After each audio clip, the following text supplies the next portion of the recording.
Étudiantes, étudiants, parents d'élèves, nouveaux bacheliers, vous recherchez une école adéquate de formation professionnelle et pratique pour vos études supérieures? Une seule référence, ESAE. ESAE vous offre des demi-bourses et réductions dans toutes ces filières. Waouh! Payez 300 000 au lieu de 550 000 en licence 1, 2 et 3 en journalisme, réalisation, sciences de gestion, administration des affaires, sciences économiques et sciences juridiques. En master 1 et 2, 670 000 en journalisme et 550 000 en sciences de gestion et administration des affaires au lieu de 1 070 000. Écoutez, pour les 100 premières inscriptions en administration générale et administration des finances, payez 450 000 au lieu de 550 000 pour la licence 1, 2 et 3. En master 1 et 2, payez 870 000 au lieu de 1 070 000. Alors, rendez-vous vite à ESAE pour la rentrée académique 2021-2022. Les deuxième et troisième années démarrent le 20 septembre 2021 et la première année le 11 octobre 2021. Informations et renseignements, ESAE Cotonou, 3e rue à droite en quittant le carrefour Jador pour la BIBE Jéricho. Téléphone 96 80 55 11 ou 98 98 14 00 ou encore 90 93 65 21. ESAE, l'excellence à un an. Le débat de ce matin sur Free Matin, Boris Tougan, bonjour. Bonjour, Kader. Journaliste analyste politique, merci d'être à notre côté ce matin. Kalaski Tomé, bonjour. Bonjour, Kader.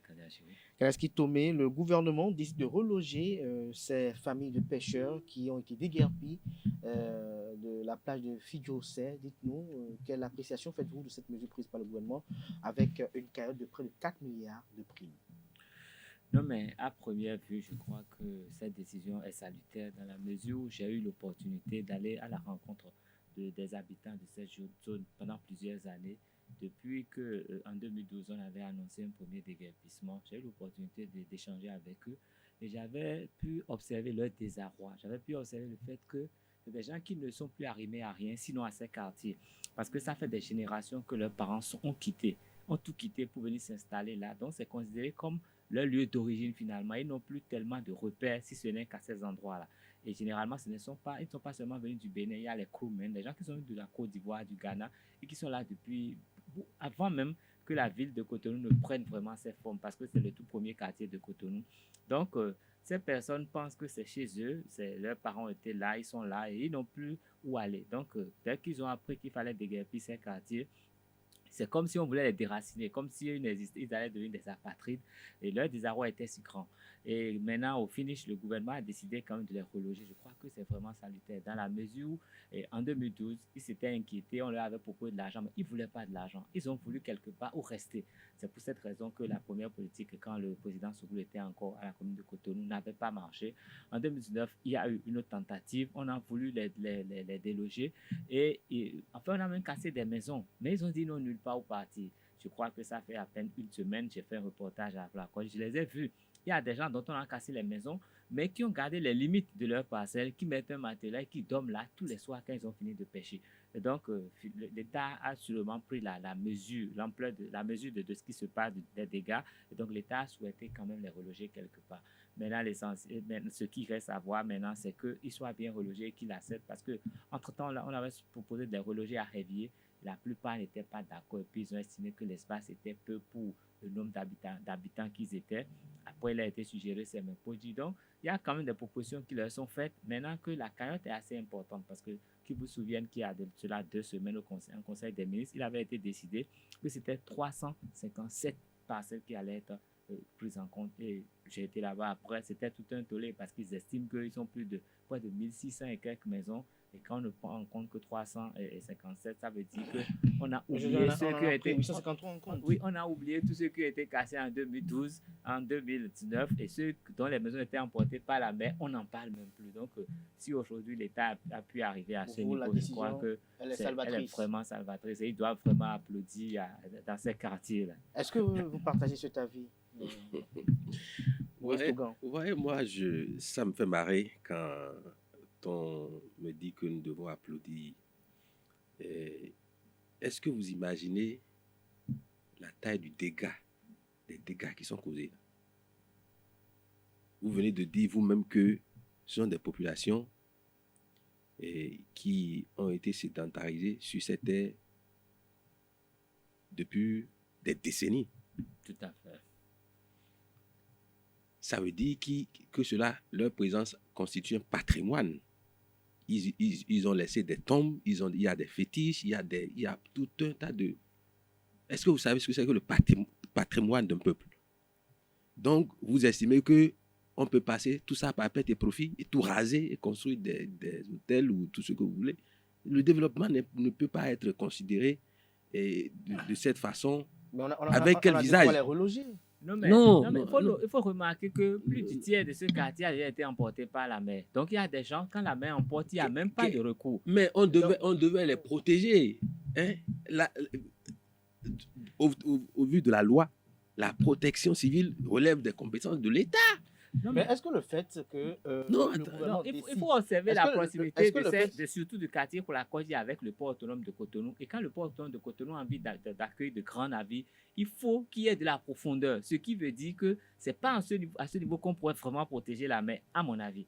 Parce que si on veut vraiment que le port soit fonctionnel, et vous avez vu, quand vous arrivez au quartier pour la Côte, juste à quelques mètres dans la mer, même pas à 10 mètres, vous allez en voir je ne sais pas, l'ancien WAF. Il y a encore des signes de l'ancien WAF qui sont visibles là, c'est à quelques mètres. Et pour qu'il y ait un navire vieux, il faut quand même de la profondeur. Donc, c'est le fait de la nature, mais l'exploitation qui a été faite de la côte à cause du port autonome ne favorisait pas forcément qu'ils habitent aussi près du port autonome de Cotonou. Et si vous voyez, moi j'ai connu des gens, en 2019, moi j'ai interviewé des gens dans leur maison, mais leur maison n'existe plus. Et après leur maison, il y a 2 paquets de maisons. Je dis de 2019 à 2021, il y a 2 rues qui sont parties dans la mer. Et donc je trouve qu'à défaut de pouvoir les protéger, le mieux, c'est de les reloger ailleurs. Et ce n'est pas que la même à grand propos. J'ai vu ce qui se passe. Est-ce que le fait que le gouvernement prenne cette mesure aujourd'hui, au lendemain du déguerpissement, ne pose pas un problème?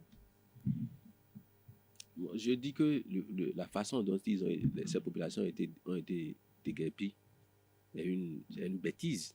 On ne peut pas gérer un pays. La conduite des politiques publiques doit être réservée aux sachants. Quand vous voulez mettre en œuvre des réformes, il faut tout prévoir. On ne peut pas mettre la charrue devant les bœufs.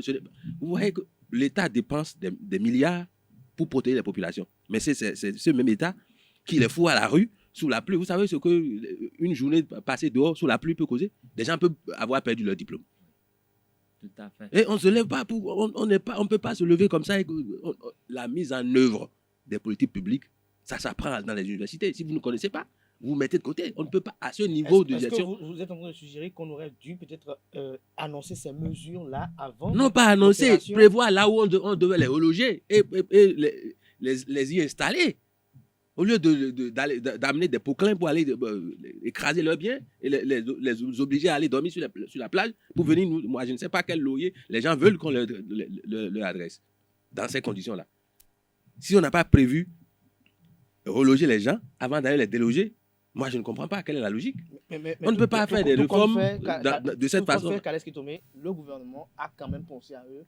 Et c'est quand même une bonne chose. Bon, la façon de le faire, je crois qu'elle n'est pas forcément la meilleure du monde, mais je crois non, que... il faut dire que c'est la mauvaise manière de faire les choses. Que c'est mauvais. Il faut pas, écoute, nous avons déjà des histoires au Bénin où des populations, on a suggéré des déplacements des populations, les gens ont perçu les indemnités, ce qu'il fallait, mais les gens n'ont jamais bougé. Et après ça a encore posé des problèmes de justice. Il ne faut pas qu'on l'oublie. Il ne faut pas oublier que le quartier FIFA dit il y a des zones qui sont déclarées d'utilité publique.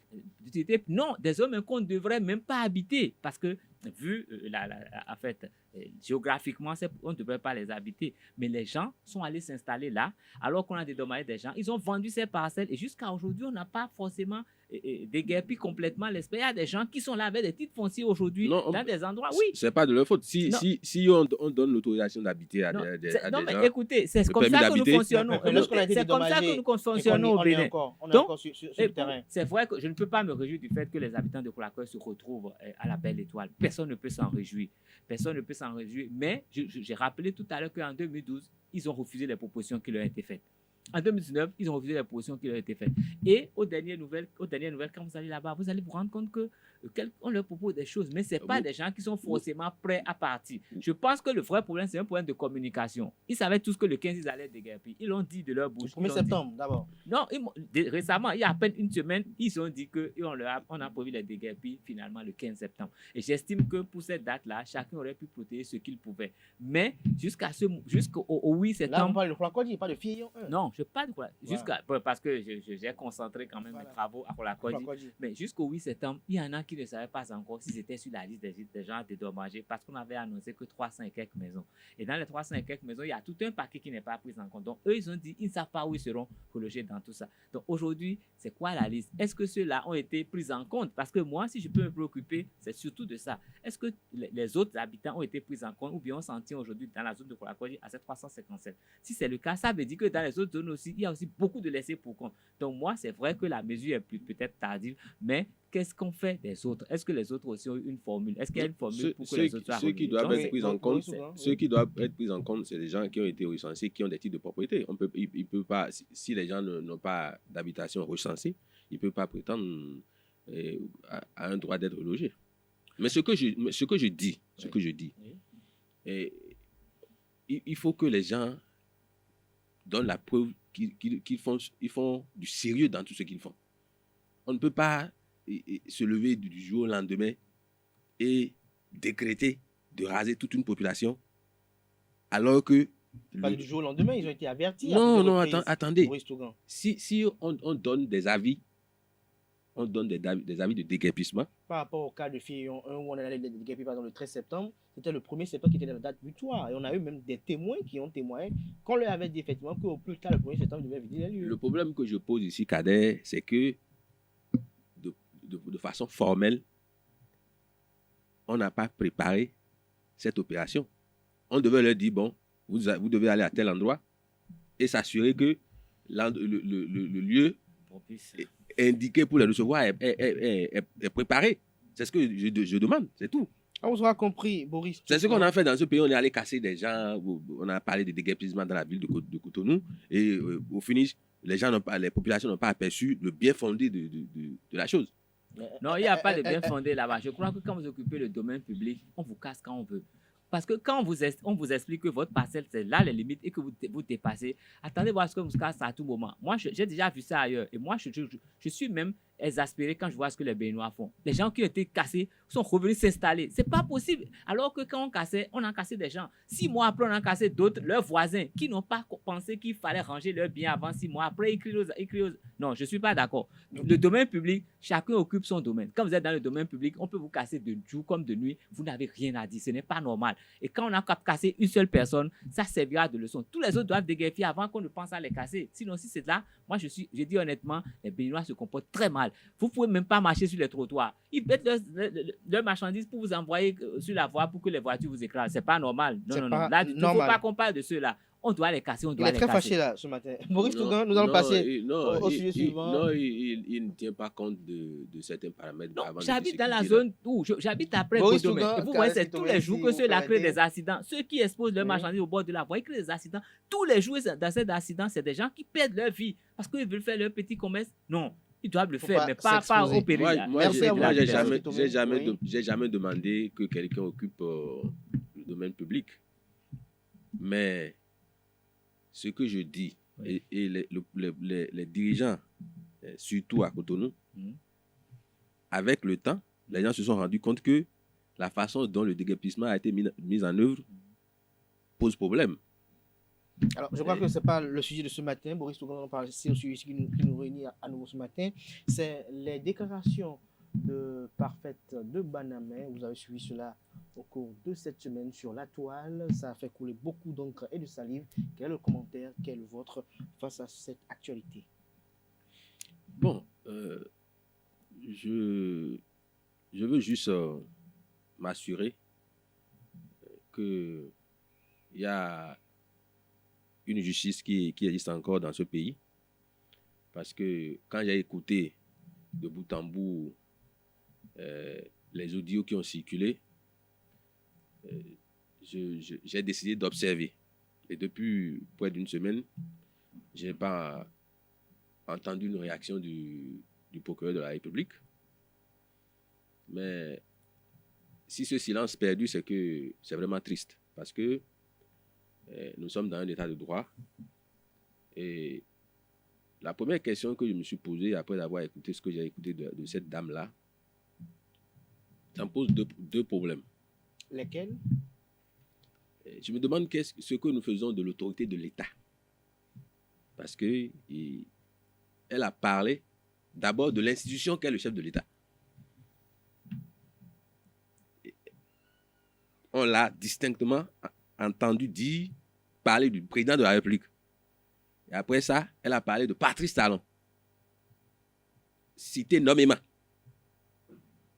Et pas fini, elle dit que elle a même mise sur le chef de l'État. Donc, je me suis demandé par quel processus nous sommes arrivés à cette accointance dangereuse.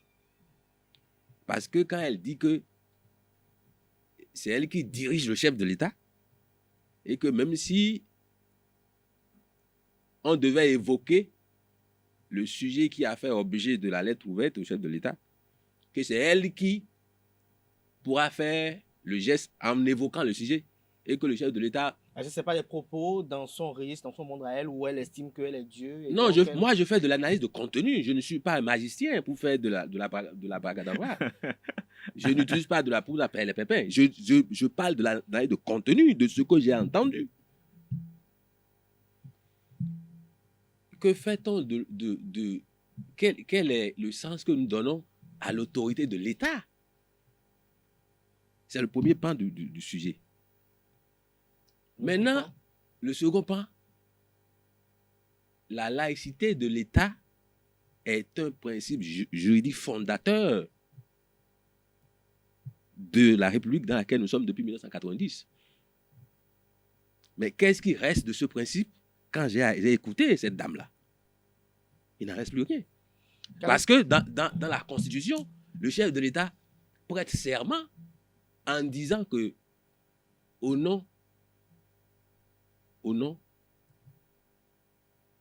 des membres de nos ancêtres, au nom de Dieu et devant le peuple, je jure. Mais elle dit que c'est elle qui est Dieu. Et depuis que cette affaire a commencé, personne n'a jugé bon de la recadrer. Des gens ont dit dans ce pays... Des gens y croient. Non, la foi ne peut pas empiéter sur des principes juridiques. Elle, un tutti personné, ne peut pas dire qu'elle est Dieu alors qu'on juge, le chef de l'État juge sur Dieu. Et depuis qu'elle a commencé par dire ces choses-là, personne n'a jugé bon de la recadrer. Les gens ont dit dans ce pays 5 ans, c'est 5 ans. Et on est allé les kidnapper pour les déposer en prison. Mais depuis qu'elle a parlé, personne n'a... Non, mais ils n'ont pas reçu de convocation. Non, mais laissez-moi finir sur ce sujet. Vous voyez, quand nous faisons du 2 poids 2 mesures de cette façon flagrante, il va arriver un jour, un beau matin, tout va s'effondrer sur notre tête, on va se demander pourquoi. Qu'est-ce qui s'est passé? Mais ce sont des bêtises que nous avons accumulées nous-mêmes. Merci à vous, Boris Sougan Kalaskitomi.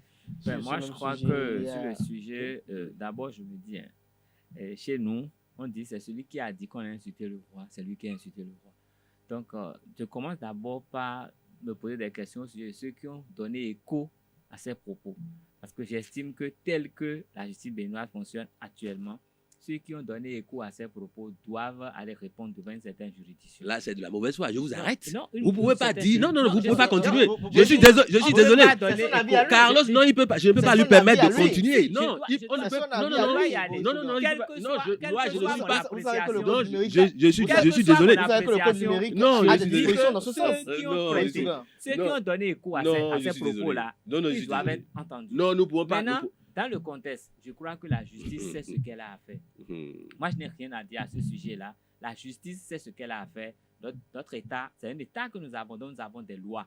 Et ces lois-là, il faut les interpréter à un moment donné. Et j'ai déjà vu des juridictions ici qui se sont auto-saisies de certains dossiers. Donc, j'estime que ces propos-là, forcément, sont analysés quelque part. Et mais c'est pour quelle analyse que vous en faites? Moi, ces propos tenus à l'égard du chef de l'État. Bon, j'ai oublié de m'excuser, mais moi, je dis que c'est une bêtise.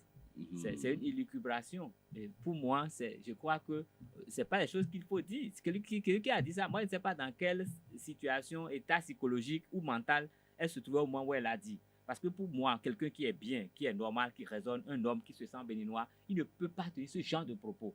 Ce genre de propos n'a aucun sens, c'est du non-sens. Moi, je le dis comme ça. C'est pour ça que je ne veux même pas essayer d'analyser ce qui a été dit. Moi, je dis que cette personne était sous l'effet de quelque chose, et quand les gens se permettent de prendre la parole dans cet état-là, la justice s'en occupe. Donc moi, c'est une affaire de justice. Tout ce que j'ai entendu, c'est du non-sens. J'ai même pas envie de trop en parler, parce que celui qui a dit ça, pour moi, doit être logé quelque part à Cotonou, non loin de la plage de Fidjo, c'est que tout le monde connaît.